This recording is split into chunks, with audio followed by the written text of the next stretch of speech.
Now, we talked at the start a little bit about triggers, didn't we? Yeah, we did. And I think, you know, certainly I've done an awful lot of anger management work with young people. So whether they're classes that they come to for 6 weeks, whether it's a one-to-one, whatever. And one of the main things is around identifying triggers.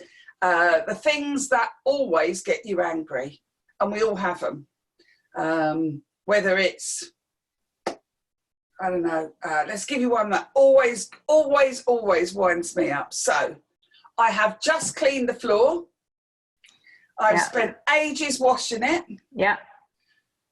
And the family troop in, kick their shoes off up the wall, or don't, walk straight in with all the mud, straight across the floor. Nobody says a word, and I'm left seething. So let's take that trigger. Why am I cross? Is it because the floor's dirty and I've just cleaned it? Yeah, that is there. But actually, if we looked at it as a triangle, and at the top of the triangle is the behaviour, when I go, for goodness sake, God, why have you take your shoes off in this house? That is triggered by all the bits they can't see underneath, all those feelings. Yeah. And the feelings behind that particular trigger are, nobody respects the time I put into this house. Devalued, yeah. I feel like everybody imagines there's a fairy that comes and cleans this floor. Yeah. When anybody else does anything in this house, I have to stand there and clap and say, well done. But nobody notices the stuff I do. And that's what's really annoying me. So the trigger is the floor, but actually what's angering me is all the stuff that's underneath. If I want to change that, I need to change the stuff underneath. Because merely dealing with the floor will make me feel momentarily better. If I stand there and insist they all take their shoes off, I will feel better in that moment. But it won't be long before I start thinking, I shouldn't have to stand there and tell them to take their shoes off. They should know, because I haven't resolved the situation.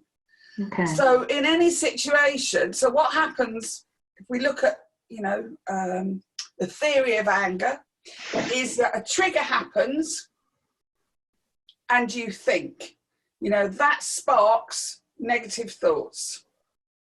The negative thoughts spark feelings inside, negative feelings that either, you know, that eat you up, that get you upset, and that informs your behaviour. Okay. So it's think, feel, do. Right. So again, as something happens and the thoughts, the negative thoughts come into your head, it's about holding those up to the light and checking them out. Are they true? Have I got this right? Is it valid? What am I really upset about? What's going on here? And that will change the feelings, because if I don't do anything, I'm feeling all that, you know, anger, fury, shame, irritation, disrespect. My behaviour is good. If I've thought about it and I've thought to myself, well, yeah, it is inconvenient, but actually, do I want to shout about this? What do I actually want to happen? No, I want them to recognise that I've put a lot of effort into this. My thoughts are going to be, well, okay, I need to talk to them. Is that going to be now? No, I need to do it when I'm not feeling angry and when we're all calm. So it's about just putting in a bit of a break between you think, feel, do. Yeah. To stop things exploding. There's also arguments that always happen in families. It's the same argument, really, and it goes round and round and round. So the one where your partner says to you, what's wrong? And you say nothing. And they say, well, come on, I can see there's something wrong. Well, if you don't know, yeah. Those kind of arguments that just go round, people feeling hurt, feeling misunderstood. I'm not able to reach down and identify actually what is causing that pain. It's a hard thing to learn. It is a really hard thing to learn. Yeah. We need to be kind to each other.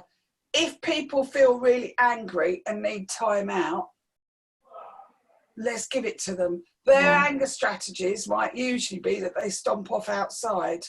That's going to be a lot harder to do now. Yeah. So giving people their space, so that if a child, let's go back to children, the child wants to have a strop, they've got somewhere safe they can go to do it. You know they're not going to harm themselves. Going upstairs, give them that time. If that means putting a sign outside that's a timeout sign that you make together. Yeah. Stick outside the door. Nobody goes in during that time. Mm. Give somebody a chance to calm down. Whatever it is, work on your strategies together a bit. You know, ask children when they're not angry. Yeah. Think about your think, feel, do. What do you think? And you get angry. What do you think? What are your angry thoughts? What do they look like? If they're really little, draw the colours. Draw the colours of how you feel when you're really angry. Okay. What do you look like when you're not angry? What colours are you? Okay, well, what can we do? How do you get from there to there? How can you make yourself feel better? Let's problem solve it. When people are feeling okay. And that's some of the stuff, actually, in the packs that I've written for AC Education that go with this. Excellent. That's really helpful. Yeah. There's some worksheets for children there. Amazing. That they can talk through with parents to try and just ease things a little bit about how we manage it and how we cope with it. And if we do feel angry, what do we do with those feelings? Yeah. It's so important to have that resource available to you, to have something you can refer back to, because something may not occur for a week or 2 weeks. Yeah. You know, so it's really important to have that. So that's wonderful. You know, we appreciate that. That's and it's great. hard. And I think try different things.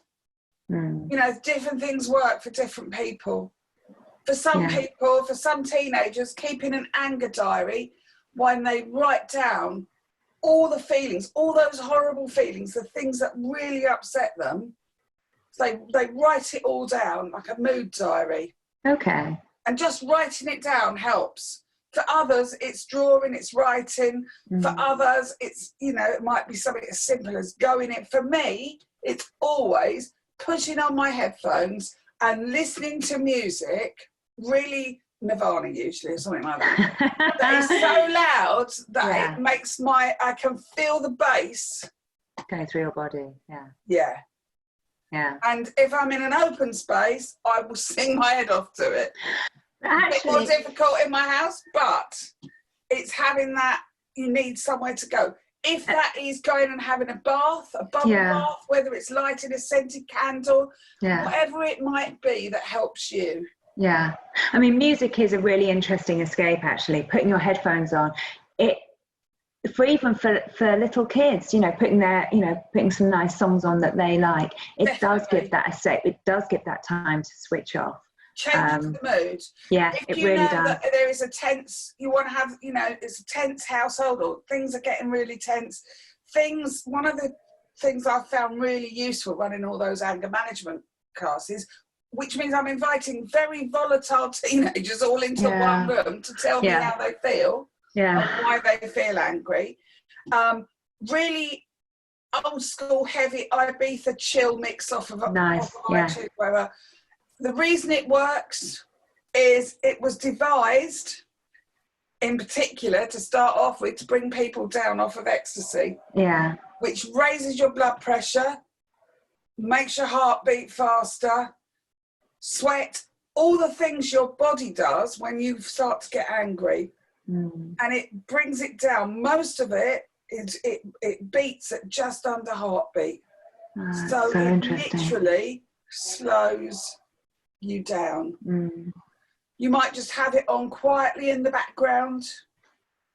Don't say anything. It brings a calm. For some children, the soundscapes that are available free from Alexa or to download off of sound. So the Amazon Rain, Sound of Waves, something that helps them be mindful and just focus on that to bring themselves, because we've all got to learn to self-regulate. Some people are really good at it, other people not very good at all. And this situation really highlights the people that find it more challenging. Absolutely. Do you think about that? Do you think it's worth having a family meeting, once a week, and say to everybody, I want you to write down all your grievances, write down all the things that nice idea. Yeah, okay. As I said, my first words were being kind to each other. If we're all trying to work from home, it's about negotiating and being specific about what you want. I want to, I've got to work from home. To be able to do that, I need 2 hours, 3 hours child free. Yeah. So unless they need to be going to the hospital, I don't want to hear from them. It's down to you. It's your responsibility. And I will do the same for you. Yeah, it is. Yeah, all about talking. Keep talking. It is. But I'm aware that there's a lot of single parents out there. Yeah, as well. As I was myself. Yeah. It's overwhelming because there's only you to manage the family in a situation like this. I can understand. Don't be proud. There are other parents out there feeling exactly the same. Reach out, use your social media, say something, phone people, talk.